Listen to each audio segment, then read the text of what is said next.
ساكنا في الروح يا ساكنا في الروح آپ کے ساتھ تو اس پر جنت واجب ہو جایا کرتی ہے. آپ کی عظمت یہ ہے، آپ کی فضیلت یہ ہے، آپ کا رتبہ یہ ہے، آپ کا وقار یہ ہے کہ جیسے ہی حدیثوں میں ملتا ہے، روایتیں موجود ہیں کہ جیسے ہی مولا کا چاہنے والا کربلائے معلیٰ میں قدم رکھتا ہے تو اس کے گناہ صغیرہ و کبیرہ معاف ہو جایا کرتے ہیں. سبحان اللہ.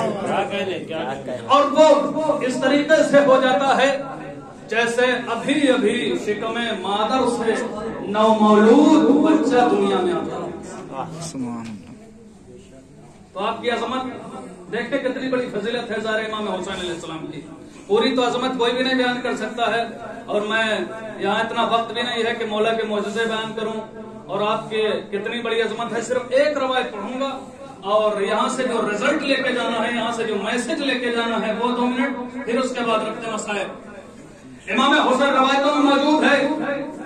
امام جعفر صادق علیہ السلام ارشاد فرماتے ہیں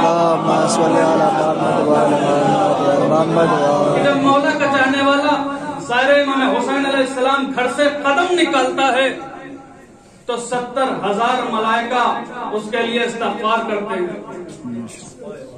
70,000 ملائکہ اس کے لیے استغفار کرتے ہیں اور اس کے ساتھ ساتھ چلتے ہیں. جب وہ کربلائے معلیٰ پہنچ جاتا ہے تو ملائکہ اس کے ساتھ رہتے ہیں، فرشتے اس کے ساتھ رہتے ہیں. رہنے کے بعد میں جب مولا کا چاہنے والا ظاہر امام حسین علیہ السلام کی زری سے لپٹ کے گریا کرتا ہے، دعائیں مانگتا ہے، پرسہ پیش کرتا ہے تو وہ ملائکہ کھڑے رہتے ہیں. اس کے بعد میں جب وہ زیارت کر لیتا ہے تو ملائکہ کہتے ہیں پروردگار عالم کیا میری ذمہ داری ختم ہو گئی؟ کیا میری ڈیوٹی ختم ہو گئی؟ میرا وظیفہ ختم ہو گیا؟ کہ نہیں، وہیں رہو. اور جب یہ زائر یہاں سے کربلائے معلیٰ سے امام حسین علیہ السلام کی زیارت کرنے کے بعد انہیں ان کے گھر تک انہیں حفاظت سے جا کے پہنچا دو. اس کے بعد وہ فرشتے آپ کو حفاظت سے گھر تک پہنچا دیتے ہیں. تو فرشتے کہتے ہیں بارے اللہ کہ میری ڈیوٹی ختم ہو گئی؟ کہ میرا وظیفہ ختم ہو گیا؟ کہ نہیں، جب تک یہ زندہ رہیں ان کے لیے دعا کرتے رہو اور ان کے لیے دعا کرو کہ ان پر کوئی بھی آسمانی بلائیں نازل نہ ہوں، آسمانی عرضی سماوی بلائیں نازل نہ ہوں. تو وہ دعا کرتے رہتے ہیں جب تک مولا کا چاہنے والا ظاہر زندہ ہے. اچھا، اس کے بعد فرشتے کہتے ہیں پروردگار عالم کیا میری ذمہ داری ختم ہو گئی؟ میری ڈیوٹی ختم ہو گئی؟ کہ نہیں، جب اس کا انتقال ہو جائے، جب یہ میری بارگاہ میں آنے لگے تو اس کے لیے استغفار کرو اور اسے غسل و کفن دو. اچھا، فرشتے اس کے بعد غسل و کفن بھی دے دیتے ہیں، استغفار بھی کرتے ہیں. کبار اللہ کہ میری ڈیوٹی ختم ہو گئی؟ کہ نہیں، جاؤ اس کے ساتھ جہاں یہ دفن ہو رہا ہے. جب یہ دفن ہو جائے تو اس کے چاروں طرف، اس کی قبر کے چاروں طرف طواف کرو اور استغفار کرتے رہو اور 2 رکعت نماز ادا کرو. تو پھر اس کے بعد پروردگار عالم کی آواز آتی ہے جب وہ طواف کرتے ہیں مولا کے چاہنے والوں کے قبروں کے چاروں طرف. زائرین امام حسین علیہ السلام کی قبر کے چاروں طرف طواف کرتے رہتے ہیں تو کہتے ہیں بارے اللہ کہ میری ڈیوٹی ختم ہو گئی، میرا وظیفہ ختم ہو گیا، میں تیری بارگاہ میں واپس آ جاؤں؟ کہ نہیں، اب اس کے چاروں طرف قطاریں لگا کے کھڑے ہو جاؤ، صفیں باندھ لو، صف بصف ہو جاؤ اور ہونے کے بعد میں 2 رکعت نماز ادا کرو. اور وہ جب 2 رکعت نماز ادا کر دیتے ہیں تو آواز آتی ہے اے فرشتوں، تمہیں معلوم ہے اس کا ثواب 2 رکعت نماز کا ثواب عام 70,000 رکعتوں کے برابر ہے. صلوات پڑھ لیجیے محمد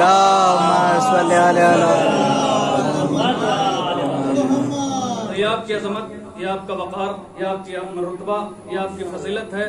بہت حدیثیں موجود ہیں، بہت سے واقعات موجود ہیں، بہت سے معجزات موجود ہیں. تو اس کے لیے پورا ایک اشرہ چاہیے اور صرف جو ہے وہ اسی موضوع پر پورا اشرہ چاہیے. تو اتنی تو دامن وقت میں گنجائش نہیں ہے. تو میں ایک ایک بات آپ کے سامنے پیش کروں، ایک ایک معجزہ آپ کے سامنے پیش کروں. 2 منٹ اور اس کے بعد ربط مصائب پر آ رہا ہوں. یہاں سے جانے کے بعد ہماری اور آپ کی ذمہ داری کیا ہے؟ ہم کربلا معلّہ میں آ گئے, زیارت کر لی, ماشاءاللہ جزاک اللہ, کیا کہنے, کربلائی ہو گئے ہم اور آپ. اب اس کے بعد ہمیں یہاں سے جانے کو, میں اپنی بات کر رہا ہوں, اب ہمارا فریضہ یہ ہے کہ جب ہم یہاں سے جائیں تو اپنی لائف میں چینجنگ لائیں, تبدیلی لائیں. مثلا پہلے اگر ہم نماز نہیں پڑھتے تھے تو ہم نماز پڑھیں گے, یہ وعدہ کر کے یہاں سے جائیں کربلا معلّہ سے یا نجف اشرف سے یا سامرہ کاظمین سے. اس کے بعد میں اگر ہم روزے نہیں رکھتے تھے مثلا, اب روزہ رکھیں گے. پہلے جھوٹ بولتے تھے, اب جھوٹ نہیں بولیں گے. پہلے غیبت کرتے تھے تو اب غیبت کسی کی نہیں کریں گے. پہلے لڑائیاں کراتے تھے آپس میں, اب کسی سے لڑائی نہیں ہونے دیں گے. پہلے جو ہے وہ فتنہ پیدا کرتے تھے مثلا, اللہ نہ کرے ایسا ہے نہیں, ماشاءاللہ سے بہت بڑی عظمت ہے. اب یہ میں اپنے اوپر کہہ رہا ہوں, اب یہ ہم جو ہے یہاں سے ساری برائیاں چھوڑ کے چلے جائیں گے. یہ ساری چیزیں یہاں سے ہونا چاہیے. یہاں کے بعد آنے کے بعد اگر ہم ویسے ہی جیسے پہلے آئے تھے اور ویسے ہی چلے گئے تو کوئی فائدہ نہیں ہوا. ویسے ہی ہے کہ جیسے صفا و مروہ کے درمیان میں ہم نے صحیح کر لی, چکر لگا لیا اور چلے گئے طواف کرنے کے بعد. پھر کیا ہوا, 2 جملے, اور یہی ہے میسج اور یہی پیغام. اس سے بڑا میں سمجھتا ہوں کوئی پیغام نہیں ہو سکتا ہے. ہم نے اور آپ نے امام حسین علیہ السلام کی ذریعہ اقدس کا بوسہ لیا ہے. جن لبوں سے ہم نے ذریعہ کا بوسہ لیا ہے, چوما ہے, اب ان لبوں سے کوئی ایسی بات نہیں ہونا چاہیے جو نازیبا ہو. اور جن آنکھوں سے ہم نے بوسہ دیا ہے, چوما ہے, وہ آنکھ حرام کام کی طرف نہ اٹھے. جن ہاتھوں سے ہم امام حسین علیہ السلام اور مولا عباس علیہ السلام کے حرم میں داخل ہوئے ہیں, سری کا بوسہ لیا ہے, چوما ہے, اب یہ ہاتھ کسی ایسے غلط کام کی طرف نہ اٹھیں, بیجا نہیں اٹھنا چاہیے کہیں. جن قدموں کے ذریعے سے ہم امام حسین علیہ السلام کے روضے تک گئے ہیں, زری تک گئے ہیں اور مشی کرتے ہوئے آئے ہیں نجف اشرف سے کربلا معلّہ تک, تو وہ کسی غلط کام کی طرف اس کے بعد نہیں اٹھنا چاہیے. یہ ہم اور آپ کوشش کریں گے, 100% تو نہیں ہو سکتا ہے, لیکن جو ہے کم سے کم تھوڑا بہت تو ہم اور آپ احساس کریں گے, اس کا خیال رکھیں گے انشاءاللہ. اس سے بڑا کوئی میسج نہیں ہو سکتا ہے. اس کا محترم آخری بات اور ربط مسائل, جب ہم اور آپ مشی کرتے ہیں تو امام صادق علیہ السلام ارشاد کہ جب ہم پیدل چل کے آتے ہیں مشی کرتے ہوئے امام حسین علیہ السلام کی قبر مطہر کی طرف, تو ہمارا ایک ایک قدم جب اٹھتا ہے تو پروردگار عالم ایک ایک قدم کے بدلے میں 1000 نیکیاں عطا کرتا ہے, 1000 عمرے کا ثواب مقبول ثواب عطا کرتا ہے, 1000 حج کے برابر مقبول حج کے برابر ثواب عطا کرتا ہے, اور 1000 گناہ صغیرہ و کبیرہ کو معاف کر دیتا ہے, اور 1000 درجات کو بلند کرتا ہے.